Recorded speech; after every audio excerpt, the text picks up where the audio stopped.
Tout de suite,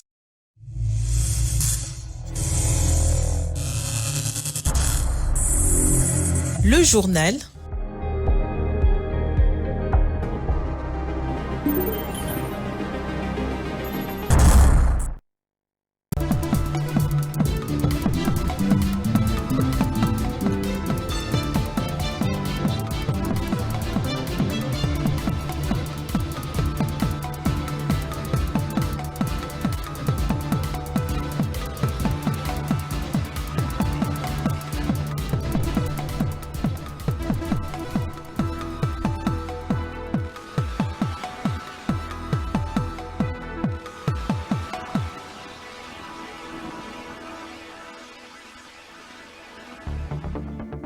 Au sommaire de ces journaux, l'armée rwandaise et le groupe armé M23 sont accusés par Human Rights Watch d'avoir bombardé des camps des déplacés autour de la ville de Goma. Vous aurez les détails dans ces journaux. Et puis à l'international, le secteur pétrolier en Libye est dans l'impasse depuis quelques semaines dans un pays où des rivalités politiques règnent au sommet de l'État. Madame, Messieurs, bonsoir et bienvenue dans votre session d'information, la grande édition du journal télévisé sur Géopolis Télévision. J'ai annoncé au sommaire, Human Rights Watch accuse l'armée rwandaise et le groupe armé M23 d'avoir bombardé sans discernement des camps des déplacés autour de Goma, la capitale du Nord Kivu, depuis la prise des Saké par les M23 et les rapprochements de la ligne de front de Goma en début d'année. 5 fois au moins de tirs d'artillerie des camps de déplacés ont ainsi frappé, mais aussi avec des roquettes, des camps de déplacés ou des zones densément peuplées autour de Goma, selon cette ONG. C'est un élément concocté par Patrick Ilunga. Le 3 mai dernier, entre 10 et 11 heures du matin, selon Human Rights Watch, au moins 3 roquettes touchent des camps de déplacés à 15 km à l'ouest de Goma. Les tirs proviennent, affirme l'ONG, d'une position de l'armée rwandaise et du M23 au nord-ouest de Saké en RDC. Ce jour-là, 17 civils sont tués, dont 15 enfants.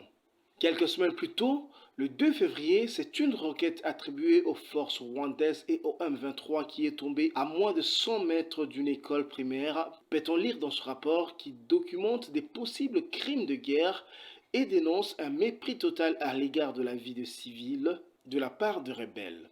Human Rights Watch note que bombarder des zones densément peuplées sans distinguer clairement de cibles civiles et militaires constitue une violation de droits de la guerre. Le rapport documente également une longue série d'exactions attribuées à toutes les parties impliquées dans cette guerre. Plusieurs cas de crimes, tortures et même viols ont été enregistrés selon le rapport de Human Rights Watch. En août 2024, Médecins sans frontières avait déclaré que plus d'une jeune femme sur 10 dans les camps à Goma et dans les environs avait signalé avoir été violée entre novembre 2023 et avril 2024, ce chiffre pouvant atteindre 17% dans certains camps des déplacés.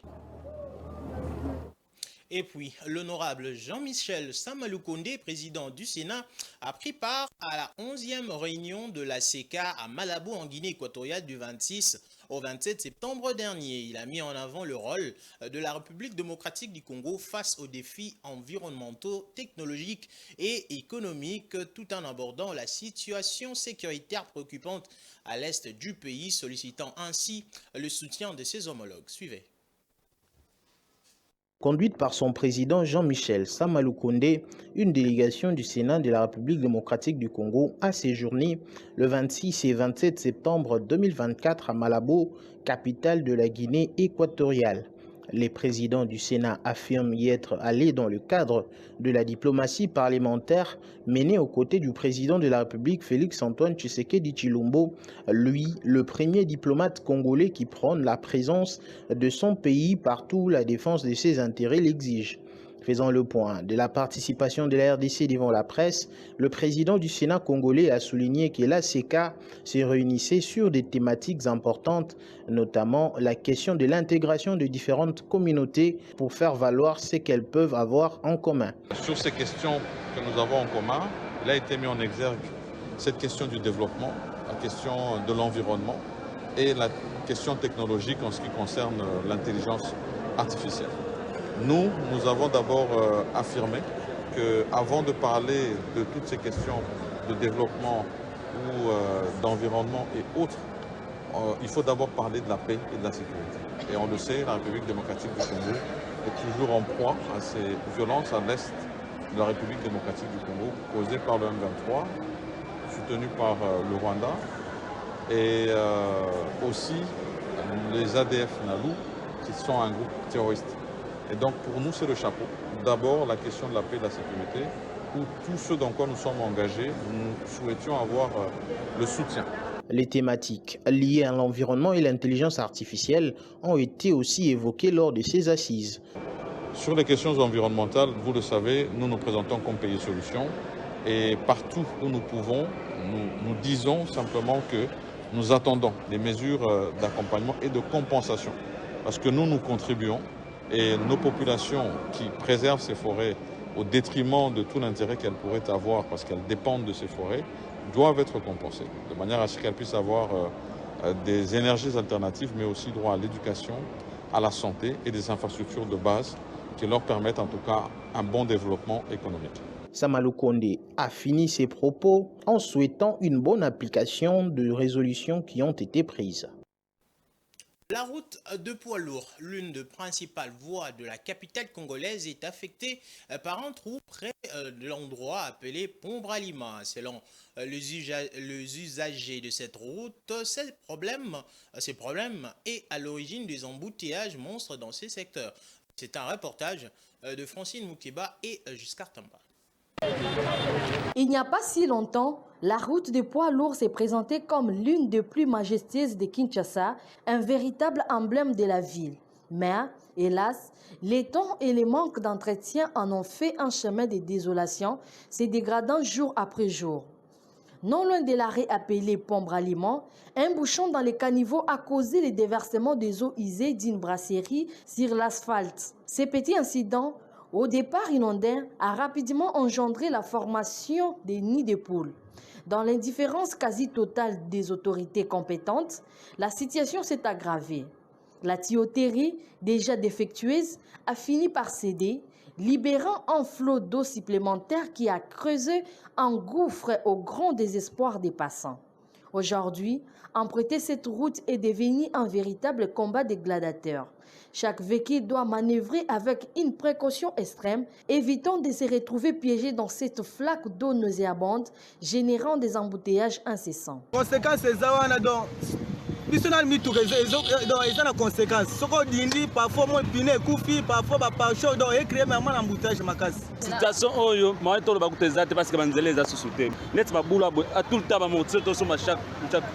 Au même endroit, un mur a également cédé, séparant la route de poids lourd du rail. Après près d'un mois de travaux, les ouvriers en sont encore à la phase pose des fondations. Une situation qui ne manque pas d'étonner les usagers. Sous le couvert d'anonymat, un passager exprime son indignation. S'il s'agissait de construire un immeuble pour une autorité, la fondation aurait déjà été achevée depuis longtemps, tout comme le mur. Ces constats amers soulignent une stricte réalité, l'inefficacité de l'intervention publique face à l'usage des besoins de la population. Signalons par ailleurs que cet endroit a été remblé des terres juste après ce reportage.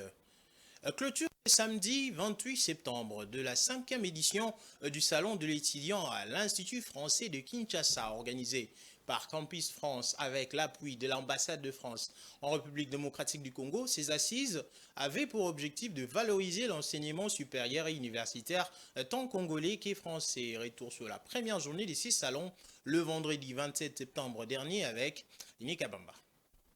Organisés par Campus France, ces salons visent à valoriser l'enseignement supérieur et universitaire congolais que français, comme l'a souligné le docteur Justine Martin. L'importance de ce salon pour la jeunesse congolaise, c'est que c'est un salon qui a lieu une fois par an, au moment où va s'ouvrir la procédure études en France.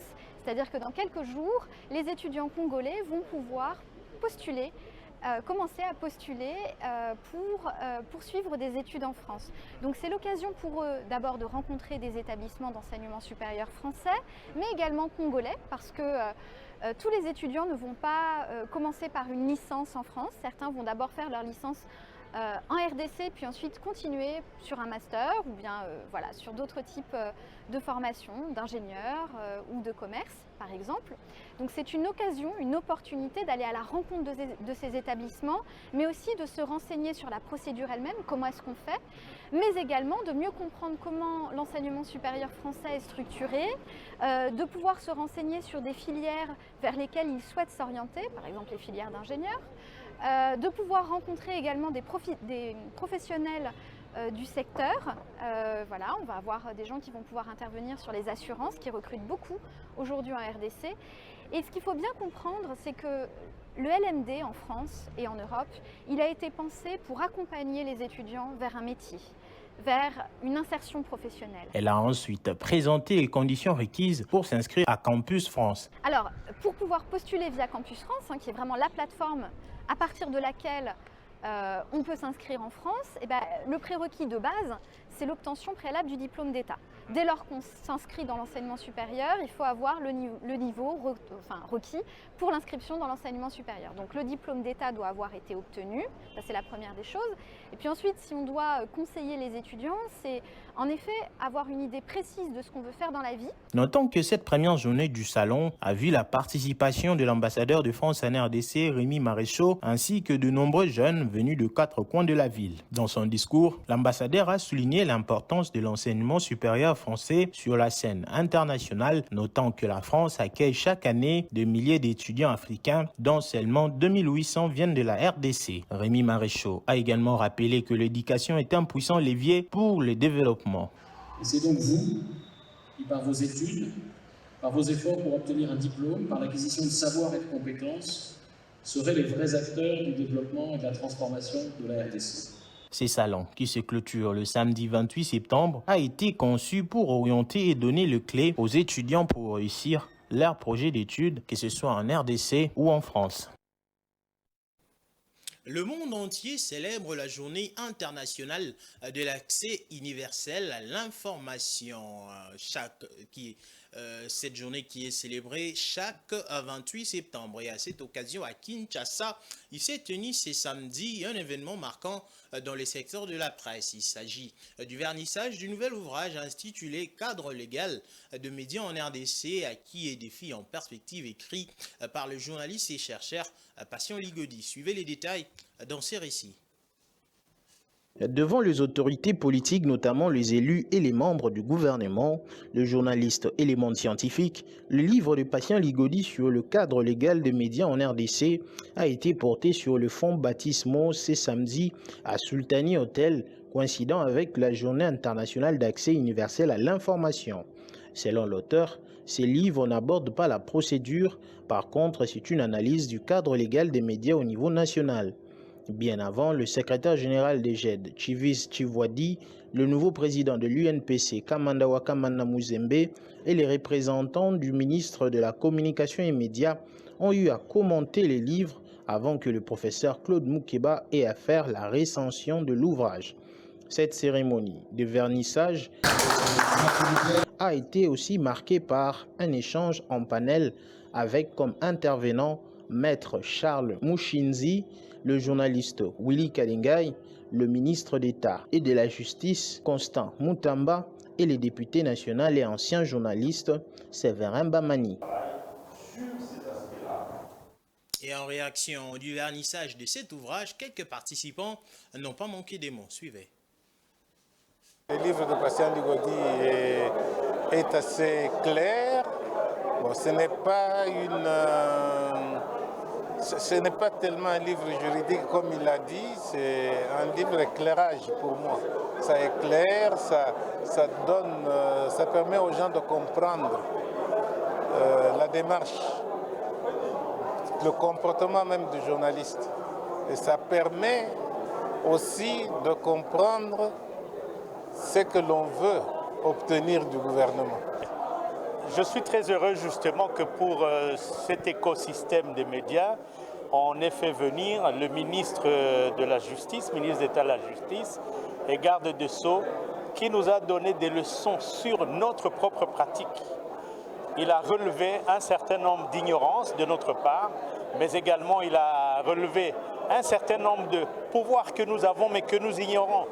Et dans notre pratique, et comme dans toutes les autres pratiques, il y a toute une batterie de lois, de règlements, etc. qu'il faut suivre. Et si vous suivez tout cela, vous n'aurez pas de désagrément vis-à-vis des tiers. Quand je dis tiers, ça veut dire ceux qui nous suivent, ceux qui nous lisent. L'occasion d'aujourd'hui, de cette célébration, nous donne un peu l'occasion effectivement de dénoncer toutes les entraves, tout ce qui empêche aux journalistes de pouvoir faire son travail correctement. Parmi ces faits qui entravent la libre circulation de l'information, il y a le problème des menaces, il y a le problème des arrestations des journalistes. Parce qu'arrêter un journaliste, priver un journaliste de sa liberté, c'est priver le public de l'information. Et en sport, qualification de la République démocratique du Congo pour le demi-finale du tournoi de l'UNIFAC qualificatif à la CAN U20 grâce à sa victoire 1 contre la Guinée équatoriale au stade de Alphonse Massamba de Brazzaville. C'est samedi 28 septembre 2024 en demi-finale. Par U20 du coach Guy Boukassa vont affronter les Lions indoptables camerounais. Cette information sportive nous amène en dehors de nos frontières, faisons place à la page internationale.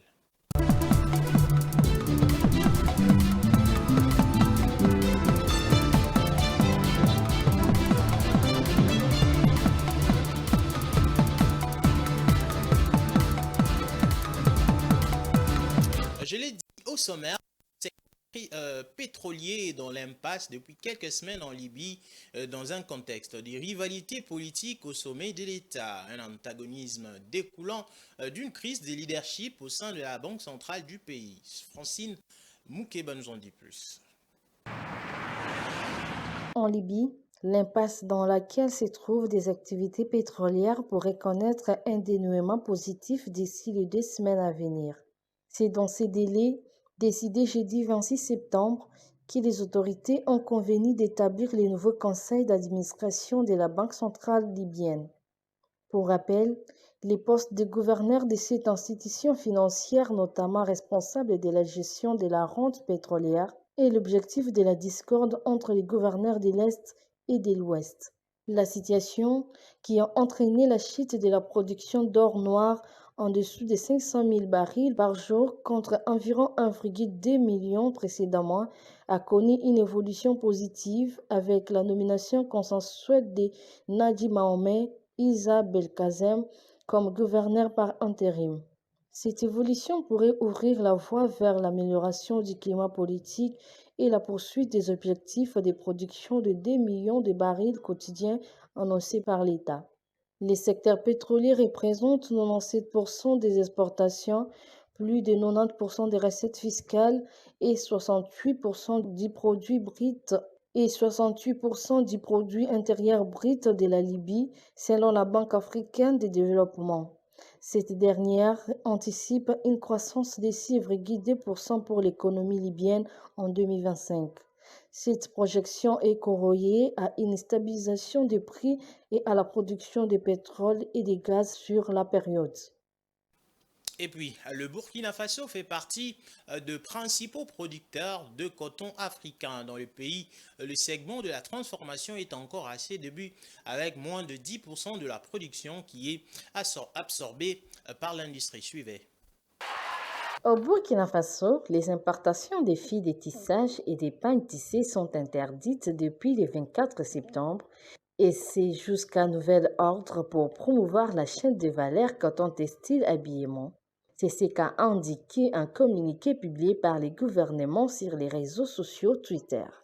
Plus globalement, cette décision est à mettre en lien avec les interventions publiques allant dans le sens du développement de la production intérieure de fils, des tissus et des vêtements à partir du coton cultivé sur place et la promotion de l'artisanat local.